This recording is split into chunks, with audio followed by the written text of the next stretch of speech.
अर्जुन का गर्व खंडित। भगवान हनुमान जी की कथाएं। द्वापर युग में अर्जुन भगवान शिव की तपस्या करके उन्हें प्रसन्न करते और उनसे पाशुपत नामक अमोघ अस्त्र लिए हिमालय में पहुंचे तो जंगल में उनकी भेंट एक वानर से हो गई। साधारण सा वानर एक सरोवर के किनारे भगवान की आराधना में मग्न था। अर्जुन वानर के निकट पहुंचे और चुपचाप बैठ गए। कुछ समय बाद वानर की समाधि। अर्जुन का गर्व खंडित। भगवान हनुमान जी हुई की तो अर्जुन ने भक्त वानर को दंडवत करके पूछा, कपिराज, आप कौन हैं और इस निर्जन वन में किस हेतु आराधना कर रहे हैं? हनुमान जी बोले, जंगल में रहना वानर का स्वभाव होता है वत्स, और आराधना मैं प्रभु श्री राम की कर रहा हूं। पर आप कौन हैं, कृपया अपना परिचय दीजिए।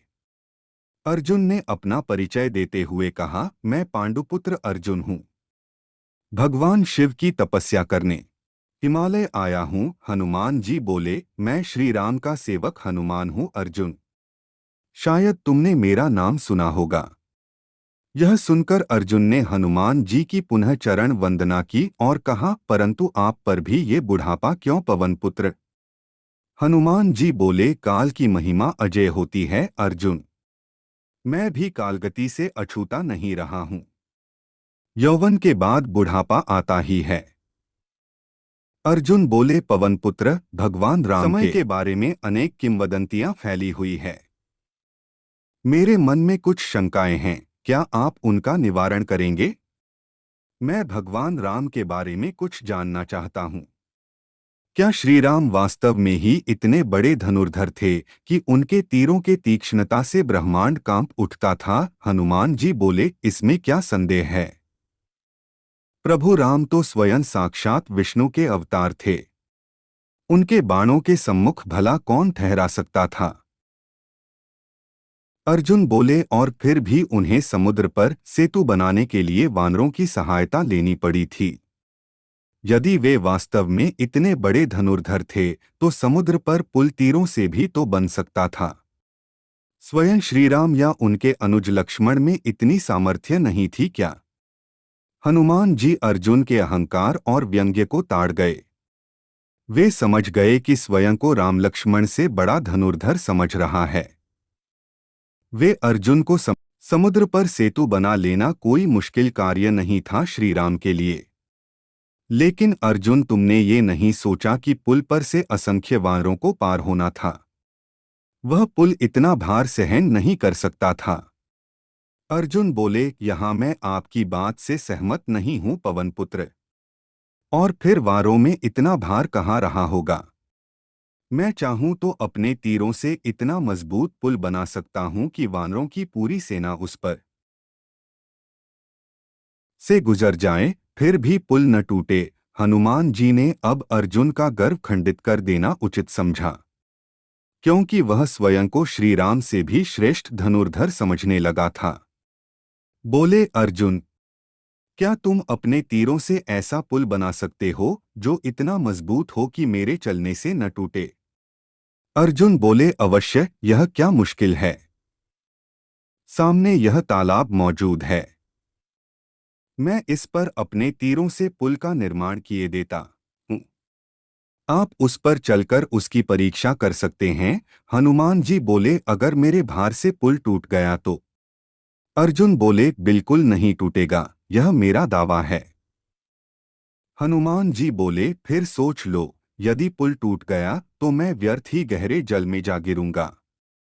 हनुमान जी बोले, फिर सोच लो, यदि पुल टूट गया तो मैं व्यर्थ ही गहरे जल में जा गिरूंगा। हनुमान जी की बात सुनकर अर्जुन तैश में आकर बोले, अगर पुल आपके भार से टूट गया तो मैं दंड स्वरूप जीवित ही अग्नि में प्रवेश कर लूंगा। हनुमान जी बोले, तो फिर मेरा भी दावा है कि यदि तुम्हारे बाणों से निर्मित पुल मेरे भार से न टूटे तो मैं आजीवन तुम्हारे रथ की ध्वजा के समीप बैठा रहूंगा और हर संभव सहायता करता रहूंगा। अर्जुन तो वास्तव में एक धुरंधर धनुर्धर था। अपने धनुष से बाण छोड़ने लगा। देखते ही देखते तीरों से तालाब पर एक पुल का निर्माण कर दिया। जैसे ही पुल तैयार हुआ वैसे ही हनुमान जी पुल की तरफ बढ़े। जैसे ही उन्होंने अपना पैर पुल पर रखा कि जीरों से बना पुल भर भराकर तालाब में जा गिरा। हनुमान जी ने तुरंत बढ़ा पैर पीछे खींच लिया। लज्जा के कारण अर्जुन का चेहरा लाल पड़ गया। साथ ही आश्चर्य भी हुआ कि उसके द्वारा निर्मित बाणों का पुल इतना कमजोर कैसे निकला कि हनुमान जी के पैर रखते ही टूटकर जा गिरा।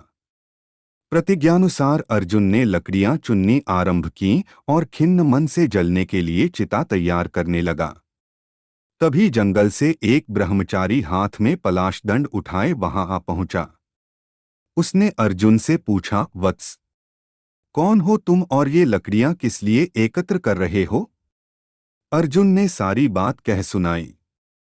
सुनकर ब्रह्मचारी बोला, तुम वीर हो, अपने वचन का पालन करना जानते हो, किंतु अज्ञानी भी हो। मुझे बताओ कि तुमने जब अपनी प्रतिज्ञा की थी तो तीसरा कोई व्यक्ति गवाह के रूप में वहां मौजूद तो नहीं था।